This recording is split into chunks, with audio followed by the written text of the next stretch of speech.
Alright, welcome back mga ka-Johnny. Ito po ang inyong lingkod, ka-Johnny ng Janitor TV. At ito ang Johnny Depp, usapang ulan. Parang mahuhulog ako. So yung mga ka-Johnny, sa mga hindi po nakasubscribe, please subscribe sa mga baguhan, sa mga newbies. Like, share, hit nyo na yung notification bell para lagi po kayong updated sa mga videos na ginagawa natin dito about online lending app review, update at kung ano nung usapang online lending mga ka-Johnny. So, nasabihin ako sa inyo kung bakit minsan sinasabi ko na paulit-ulit yung words na hindi tayo kwentong barbero dito sa channel natin at hindi tayo kwentong household dito. Medyo nag-sink in kasi sa utak ko yung sinabi ng mga nag-ilang comment na kung ano raw ako, hula-hula lang daw sa mga updates ko, no? Medyo tumatak sa utak ko yun, kaya ako pa lang kasi yung tipo ng tao ng nagre-research nga ako tapos sabihin nila ng iba kwentong barbero ako o naghuhula-hula ng mga ginagawa kong video para lang sa views at saka sa subscribers. Tama naman may point naman siya, pero yung point niya is tama naman na for the views and for the subscribers po ang ginagawa ko dahil nga natakal po tayo ng issues about sa online lending apps, lalo na yung mga naglalabas ng mga misinformations at yung mga hindi naman updated na mga news about sa online lending, no? Kasi may mga ibang ganong mga gumagawa ng videos at I understand din, siguro dahil kulang lang sila sa pag-research kasi basta may magawa lang din na ibang video. Hindi ako naninira ng nag-criticize lang ako ng mga videos nung iba na may nag-post kasi ng misinformation about sa ibang online lending na kaya nga lagi na ako nagagawa ngayon ng mga nasa gilid ko, pinapakita ko sa inyo yung mga kung saan ko kinukuha yung mga sources ko, yung mga kung saan nakuha yung mga impormasyon na yun. Kaya nga hindi tayo gumagawa rito ng kwentong barbero. Yun lang mga ka-Johnny, pasensyahan niyo na po ako. Ako kasi yung tipo ng tao na kapag sinabihan mong sinungaling, kahit na may ebidensya naman yung mga ginagawa ko, pinapatunayan ko sa inyo na hindi tayo gumagawa ng kwento rito. Hindi tayo basta kwento lang ng kwento. Hindi ganun ang channel ko.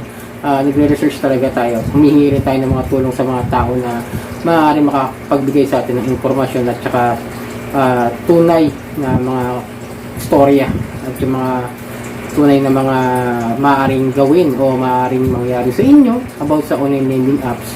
So yun mga ka-Johnny, meron tayo pag-uusapan about sa mga home visitation na ayon mismo kay Madam Kikay, kung ano ba talaga yung mga ola na nag-house visit.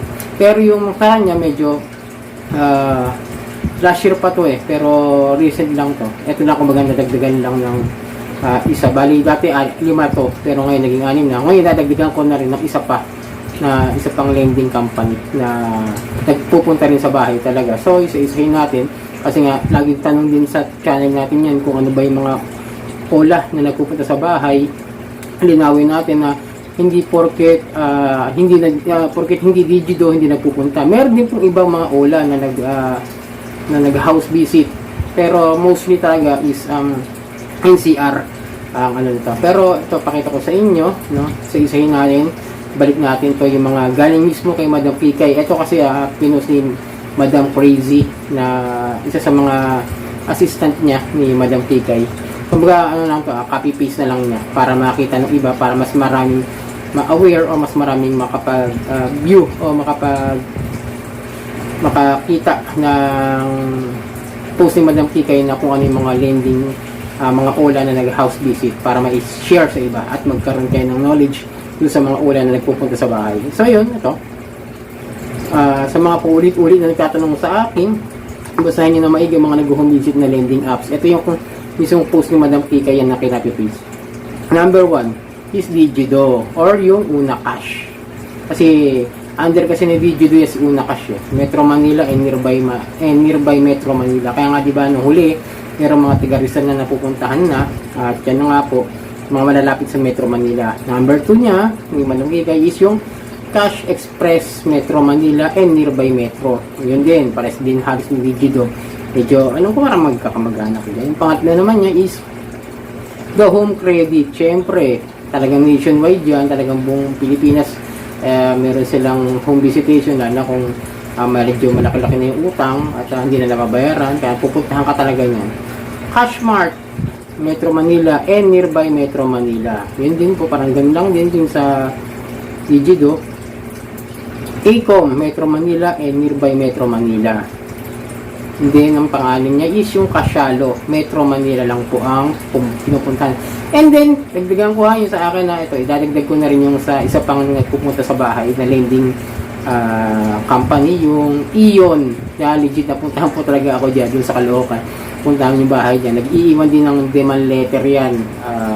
Hindi ko kayo tinatakot, hindi ko kayo para maging aware lang kayo. Kasi yung iba, hindi naniniwala na may mga pumupuntang ibang mga ola sa mga bahay-bahay. Depende kasi nga, mostly naman talaga is Metro Manila lang naman.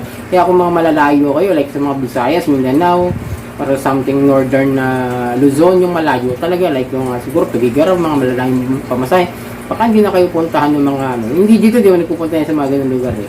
Mostly lang talaga dito. Pero meron mga isolated case lang. Kumbaga, isolated case, mga bihirang-bihira na napupuntahan sa part ng Visayas. Pero bihira talaga. Bihira akong makarinig. Then, may mga ilan-ilan lang. Pero mostly talaga dito lang sa kadalasan na Metro Manila and nearby NCR.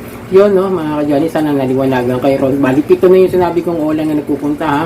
Pero, syempre, after nyan, yung mga nasabing ganito, wag na kayong kabahan kung mga ola nyo ay hindi naman kabilang doon sa mga binanggit ko o doon sa mga binanggit ni Madam Kikay na mga ola. No, kunwari, meron kayong si Mr. Cash, meron kayong si OK Peso, meron kayong si Peso Loan, meron kayong Pera Mo, meron kayong iba-iba, mga pera lending, ibang ano, di ba? Kamuka-muka, hindi yan nagpupunta yan. Yan yung mga number 1 na mga malakas magsabi na mag-house visit pero never yan pumupunta. Ewan ko lang doon sa mga ilang isolated case ng mga third party collector nila na yung AMG, parang sa susunod pag-usapan natin yung si AMG, meron ako naririnig sa Bulacan yung AMG Collect. Ngayon ang natin magtatanong-tanong tayo sa group, sa mga member kung sila ba napuntahan ng mga ganong klase ng mga third party collection para madagdagan yung ideya ninyo sa sakaling text sila sa inyo, mag-message sila sa inyo na puputahan kayo, at least may ideya na kayo. Pero pag pumunta yan sa inyo, tandaan nyo, yung mga nasabi natin, mga nabanggit natin ng mga lending companies, is kausapin nyo lang po ng maayos. Kasi meron talagang mga nag-visit ng mga lending companies na pupuntahan talaga kayo sa bahay. Hindi din lang, wala naman kung mangyayari masama sa inyo, dahil di naman mananakit yan, hindi gagawin iskandalo. Magbibigay lang yan ng paalala, reminder, o papel, mga demand letter, yun lang naman. Kaya kung kayo hindi makapagbayad agad-agad, kung makikiusap naman kayo na kung hulug-hulugan, kaya naman yun sa akin ngayon, sa iyon binayaran ko ngayon, hulug-hulugan din. Then after nung kaya ko na bayaran yung huli, yung mga tirang balance ng aking utang, binigay ko na lahat para tapos na yung usapan. Yun lang po yung kasimple. Pero siyempre, hindi ba tayo lahat pare-pare sa sitwasyon sa buhay, yung iba, nagigipit bigla pa rin dahil nga sa justify natin dahil sa hirap ng buhay, alam niyo naman, di ba? Pero syempre paalala lang po ito ating ginagawa. Ito pong channel natin is lagi nag-aware, nagbibigay tayo ng mga info na maaaring makatulong doon sa mga OLA victims o doon sa mga pumasok at humiram ng pera dito sa mga online lending app. So yun mga kadyani, ingat po kayo palagi at God bless. Ito po ang inyong likod, kadyani ng Janitor TV at ito ang Johnny Depp. Usapang utang, usapang OLA. Ciao!